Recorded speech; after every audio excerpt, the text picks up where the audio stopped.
एक ही विकल्प है प्रधानमंत्री के पास।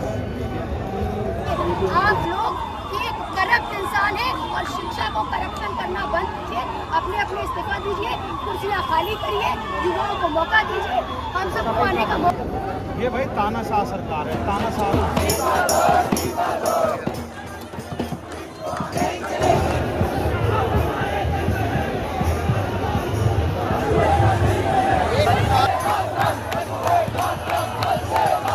मोदी जी से दिक्कत यार, मोदी जी को बीच में क्यों ला रहे हो? हम एजुकेशन चेतावनी के रूप में मैं ये कहना चाहता हूँ कि जो प्यास न बुझा सके वो नीर नहीं है। जो प्यास न बुझा सके वो नीर नहीं है। और सत्ता में बैठे नेता ये भ्रम में न रहे, सत्ता किसी की बाप की जागीर नहीं है। जागीर नहीं चलेगी, नहीं चलेगी।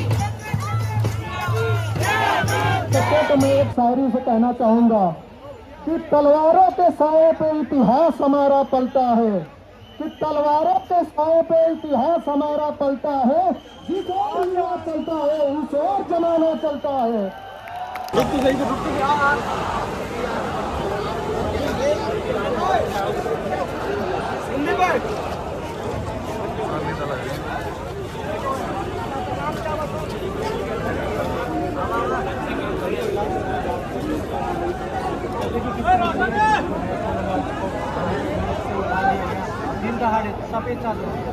ये भाई तानाशाह सरकार है, तानाशाह का होना जरूरी है।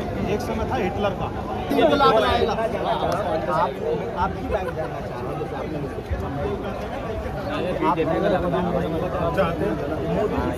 नहीं ना है, मोदी जी से दिक्कत यार, मोदी जी को बीच में क्यों ला रहे हो? हम एजुकेशन मिनिस्टर का इस्तीफा चाहते हैं, आप मोदी जी को बीच में क्यों ला रहे हो? क्यों? वो पर्सनली भी दे सकता मैं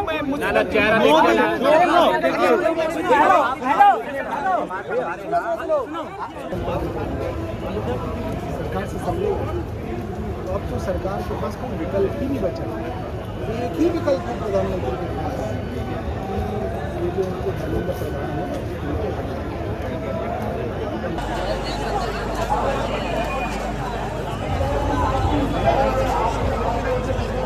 पीछे की साइड आ रहे, पीछे भी खाली है।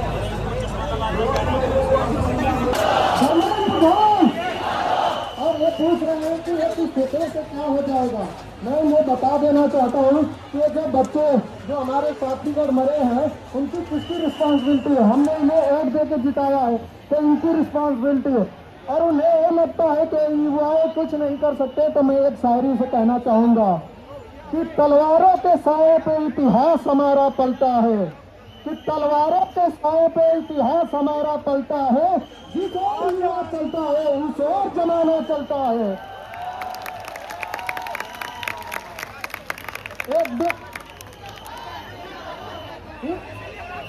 इनकलाब इनकलाब। ये जो एक कांग्रेस जनता पार्टी हम लोगों के सामने आई, ये कोई किसी पार्टी नहीं है, एक विचार है जो खत्म न होने वाला है। कि युवा से क्या ही हो जाएगा। तो मैं एक रस्मी की कहानी है कि जब मानो जोर लगाता है तो पत्थर पानी बन जाता है। और यहाँ तो हजारों के हजारों आ चुके हैं। तो सोचिए क्या होने वाला है। हम लेते रहेंगे।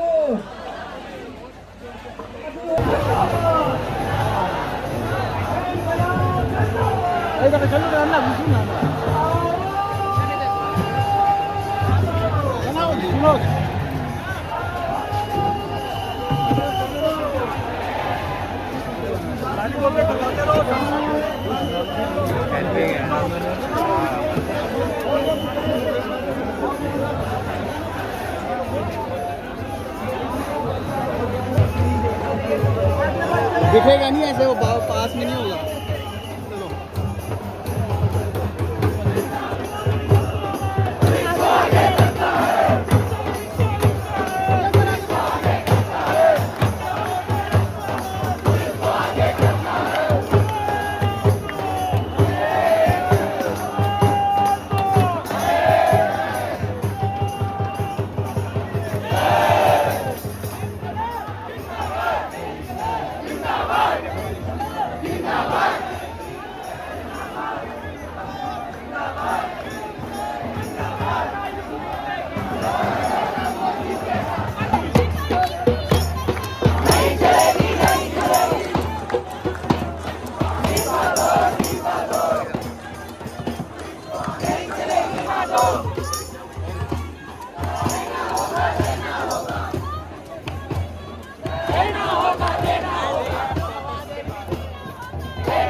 एक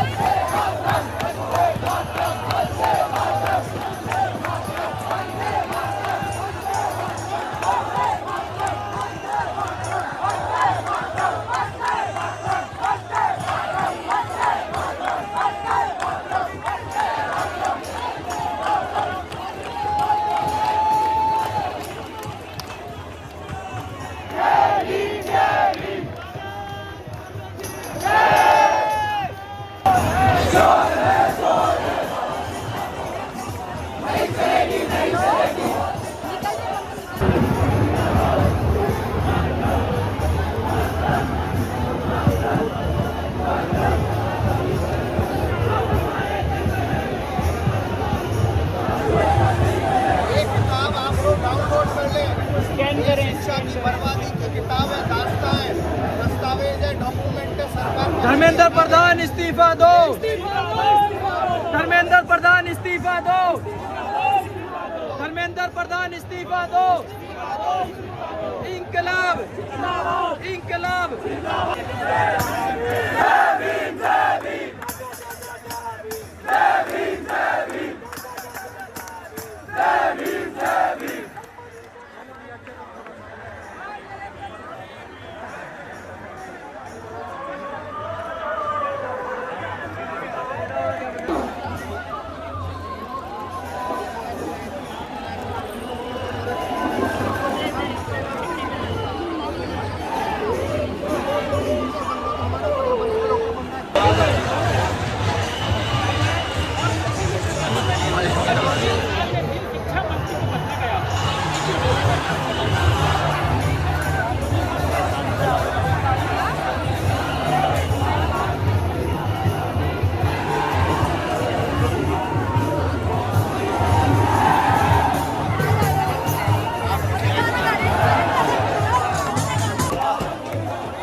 चलो जी, चलो चलो चलो चलो।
प्रोटेस्ट यहीं पर होकर रहेगा। प्रोटेस्ट यहीं पर होकर रहेगा। ये जो पुलिस वाले यहाँ पर अनाउंसमेंट कर रहे हैं, ये समझ ले ये बीजेपी की पुलिस है, इस देश की पुलिस है, थोड़ा काम कर लो। और नारे यहीं पर लगेंगे। धर्मेंद्र प्रधान, धर्मेंद्र प्रधान, धर्मेंद्र प्रधान, इस्तीफा दो, धर्मेंद्र प्रधान, इस्तीफा दो, इस्तीफा दो, इस्तीफा दो, इस्तीफा दो, इस्तीफा दो, इस्तीफा दो, इस्तीफा दो, इस्तीफा दो, इस्तीफा दो, इस्तीफा दो, इस्तीफा दो, इस्तीफा दो। ये लोग लॉकडाउन की तैयारी कर रहे हैं। होने नहीं देंगे पर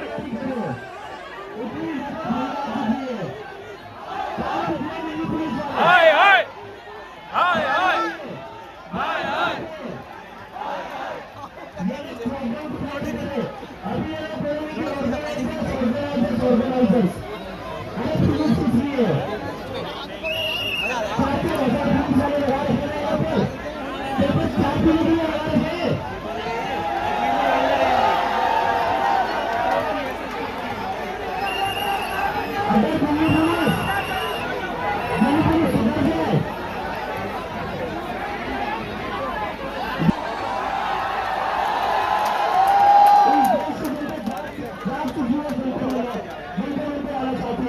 जाए और दिल्ली पुलिस से मेरा एक और अनुरोध है लोगों को सिक्योरिटी प्रोवाइड करो और ये बहाने मत करो ऑर्गेनाइजर्स अभी से हमें पता है आपको ऑर्गेनाइजर्स के नाम लेके बार बार आपको ऑर्गेनाइजर्स लगेंगे पुलिस वाले याद रखिए पुलिस वाले याद रखिए तुम्हारी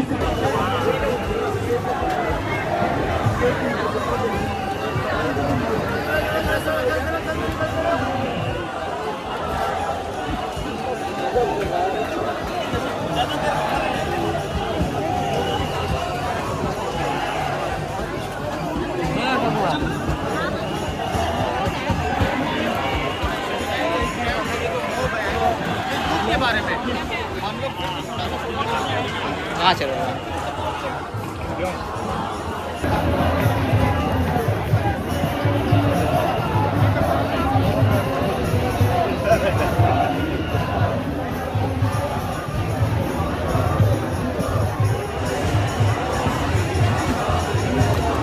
अनुसरण करते हैं राम ने अगर वो किष्किंधा कांड में बाली के वध से पहले नहीं बताने दीजिए मुझे बोलने नहीं दीजिए अगर वो किसी भी तरीके से अपने सामने वाले को विपक्षी समझते हैं तो उससे भी चर्चा करने के लिए अपना दूध भेजते हैं हर जगह भेजा उन्होंने हनुमान जी को पहले वहाँ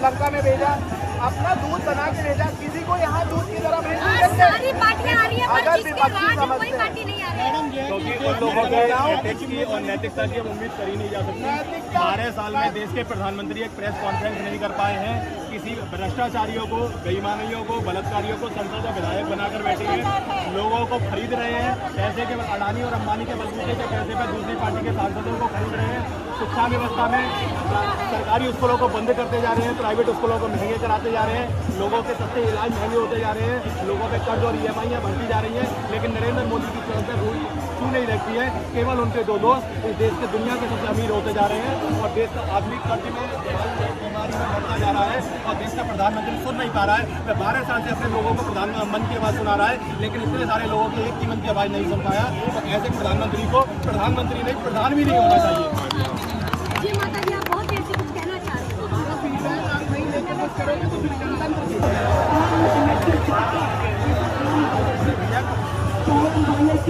32 करोड़ लोग बेरोजगार हैं ये जो स्थिति है महंगाई जो बेतहाशा बढ़ती जा रही है LPG का जो क्राइसिस है इसकी स्थिति है महिलाओं के ऊपर आए दिन तो क्राइम बढ़ते जा रहे हैं वरना तारीख बदली मिलेगी कलम और कागज के बिना दूसरा कोई सहारा नहीं है सहारा नहीं है देखिए कल की घटना की जो इन्होंने जो है सफ़ेद चादर में लपेट के गए हमने अपने भारत का संविधान हाथ में लिया हुआ है और भारत का संविधान ये नहीं कहता है कि कोई जंतर मंतर या किसी भी जगह पर प्रोटेस्ट कर रहा है उसे जबरदस्ती या गलत तरीके से बिना वर्दी के बता दिया जाए तो पहला तो ये हुआ दूसरा अमानवीय व्यवहार इन्होंने जो किया मानवता भी इन्होंने तार किया इसलिए ये कहीं से भी सही नहीं है और इनको मैं चेतावनी के रूप में कहना चाहता हूँ चेतावनी के रूप में मैं ये कहना चाहता हूँ कि जो प्यास न बुझा सके वो नीर नहीं है जो प्यास न बुझा सके वो नीर नहीं है और सत्ता में बैठे नेता ये भ्रम में न रहे सत्ता किसी की बाप की जागीर नहीं है जागीर नहीं है बहुत बहुत धन्यवाद आपके चैनल को स्वागत साधुवाद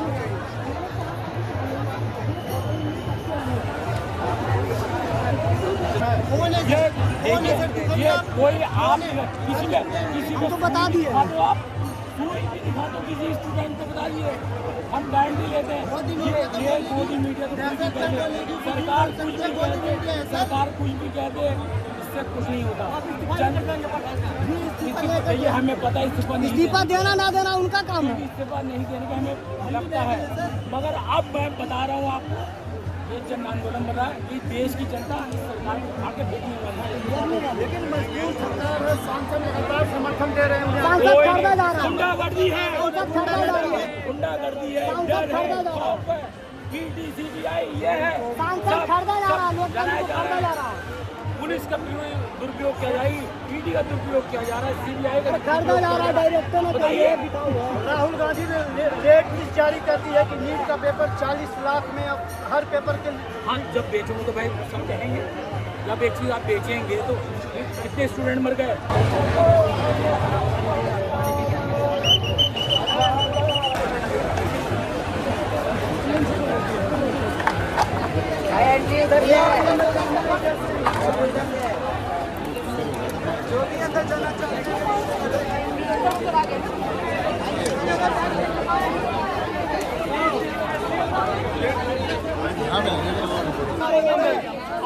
इसको इस्तेमाल करके लाठी जारी, हटाओ इसको, प्लीज हटाओ, यहाँ पे मत करो ना।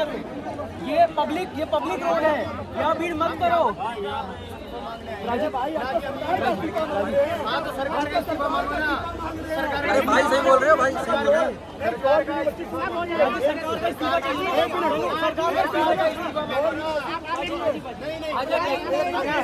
मिनट में लाठी चल जाएगी यार।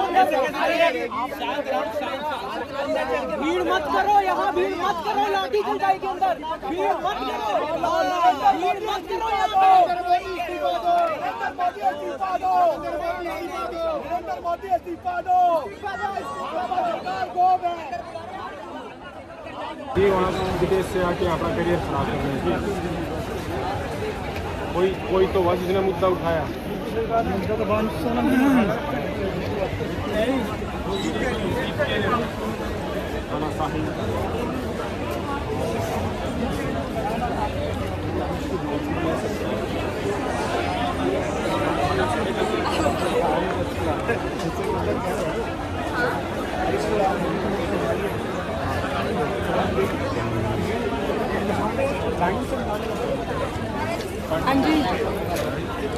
लाइन लगी है अभी, एंट्री की लाइन तो है ये चेकिंग की।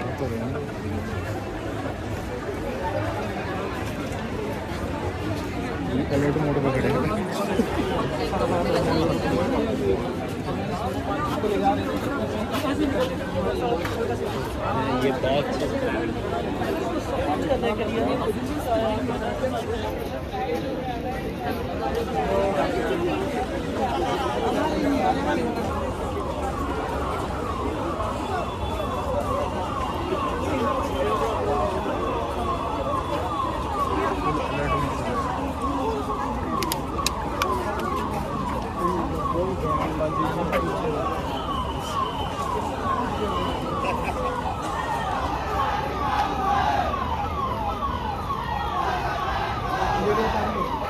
आपका जो क्वेश्चन आ रहा है,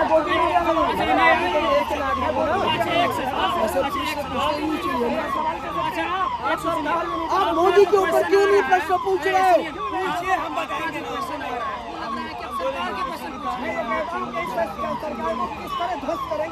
नहीं, सबसे पहले देखिए लानी पड़ेगी, जागरूकता लानी पड़ेगी। सरकार कोई भी हो संविधान से चलता है। और एक बात, इस सरकार ने क्या किया है, संविधान खत्म कर धीरे धीरे सभी संविधान को, सभी इंस्टीट्यूशंस को अपने अधीन करना शुरू कर दिया है। संविधान खत्म, मैं आपको सुनिए, मैं आपको सुनिए, हम प्रूफ दे रहे हैं। बम्बई हाई कोर्ट ने अभी कुछ दिन पहले ये बताया है, हाई कोर्ट के जस्टिस ने बताया है, कोर्ट का जज तो गलत नहीं होता है ना, जज साहब ने बोला है, बम्बई हाई कोर्ट उन्होंने बताया है कि धीरे धीरे इस देश के अंदर जितने भी इंस्टीट्यूशंस हैं सबको सरकार के गुलाम बनाने का प्रयास किया जा रहा है। अब एक चीज बताइए, सबसे पहले चीज, ये देश जो है वो कॉन्स्टिट्यूशन से चलता है। आज हर लोगों के अंदर डर है। डर क्यों ना हो, आप बताइए, आप जहाँ जॉब करते हैं, अगर बात आपके जॉब पे आ जाएगी तो क्या आप विरोध कर पाएंगे? नहीं कर पाएंगे। तो आज वही है। आज एक चीज बताइए, आज इतने लोग यहाँ पे आए हैं, एक चीज बताइए। और नहीं, हम नहीं, मेरी बात बताइए, मैं भी अभी स्टूडेंट हूँ, अभी मेरा बैंक बैलेंस 0 है। अगर मेरे पास अभी 100 करोड़ रुपया होता, अगर मेरा फैक्ट्री चल रहा होता, अगर मुझे गवर्नमेंट से मुझे लगता कि अगर मैं यहाँ आऊँगा तो मेरी कंपनी बंद हो सकती है, क्या मैं यहाँ आ सकता था? नहीं। सुनिए, इस देश का संविधान ने ऐसा सिस्टम बनाया है जिससे कि सभी लोग निष्पक्ष होकर कहीं जा सकते हैं, विद्रोह कर सकते हैं। बट ये जो गवर्नमेंट है, सुनिए, ये गवर्नमेंट ने धीरे धीरे सभी इंस्टीट्यूशंस को, आज मैं बता रहा हूँ, इससे सुप्रीम कोर्ट का जज भी अछूता नहीं है, सारे हाई कोर्ट के जज या सुप्रीम कोर्ट के जज भी कंप्रोमाइज है। और मैं आपको प्रूफ बता रहा हूँ। सुनिए, मैं भी एक यूपीएससी का एस्पिरेंट हूँ, ठीक है, मैं भी तैयारी करता हूँ, मुझे देश दुनिया का सब कुछ जानकारी है, मैं घर बैठे सब कुछ जानता हूँ। मैं आपको पॉइंट टू पॉइंट क्लियर कर रहा हूँ। अभी सोनम वांगचुक यहाँ पे हैं, उनकी पत्नी ने कल या परसों इन्होंने आप लोगों के सामने बताया है कि आप सुप्रीम कोर्ट का मुंह शायद कभी नहीं देखे होंगे, या देखे नहीं होंगे तो बहुत कम लोग, जो रेयर लोग होंगे वो देखे होंगे। उन्होंने बताया है कि वो इतने सालों से लोगों के लिए लड़ाई लड़ रही हैं। उन्होंने बताया है कि मैंने जब लद्दाख में किया था, या देश के मुद्दा हमेशा उठाता रहता हूँ, तो उन्होंने बताया कि मुझे हमेशा जाने को मिलता है। तो फिर उनको जब बताया गया तो फिर उनको पता चला कि किस तरह से सुप्रीम कोर्ट, हाई कोर्ट के जज भी कंप्रोमाइज होते हैं। और सुनिए, अगर कंप्रोमाइज नहीं है तो सोनम वांगचुक जो है बहुत ईमानदार है। आज तक उन्होंने किसी पे हथियार उठाया है, किसी को अशब्द बोला है, सुनिए, उन्होंने शब्द बोला है, नहीं बोला है। फिर सोनम वांगचुक पे एनएसए लगा के उनको इतने महीने जेल बंद रखने की क्या जरूरत है क्या? सुनिए, कुछ समय पहले एनएसए लगाया गया और जिसमें बाद में साफ निकल कर आए सोनम वांगचुक। क्या लगता है आपको? देखिए, इल्जामात लगाना इसकी पुरानी आदत हो गई है। जब किसान बैठे थे ना अपने हक के लिए, तो उन्हें खालिस्तानी बता दिया था। जब CNRC में हम बैठे थे ना नागरिकता के लिए, तो आतंकवादी बता दिया था, देशद्रोही बता दिया था। आज सोनम जी को चाइना का एजेंट बताते, शर्म करें आप लोग, शर्म करें, शर्म आनी चाहिए आप लोगों को, हद होनी चाहिए। आप लोग एक करप्ट इंसान है और शिक्षा को करप्शन करना बंद कीजिए, अपने इस्तीफा दीजिए, कुर्सियां खाली करिए, युवाओं को मौका दीजिए, हम सबको आने का मौका दीजिए। हम लड़ेंगे अपने देश की लड़ाई, हम लड़ेंगे अपने बच्चों की लड़ाई, हम लड़ेंगे अपने युवाओं की लड़ाई। आपकी जरूरत नहीं है, आप कुर्सियां खाली कर दिए। शुक्रिया, जय हिंद, जय भारत। जिंदाबाद, जिंदाबाद, नहीं चलेगी, नहीं चलेगी, इनकलाब नहीं चलेगी, इनकलाब। खड़े नहीं होंगे तो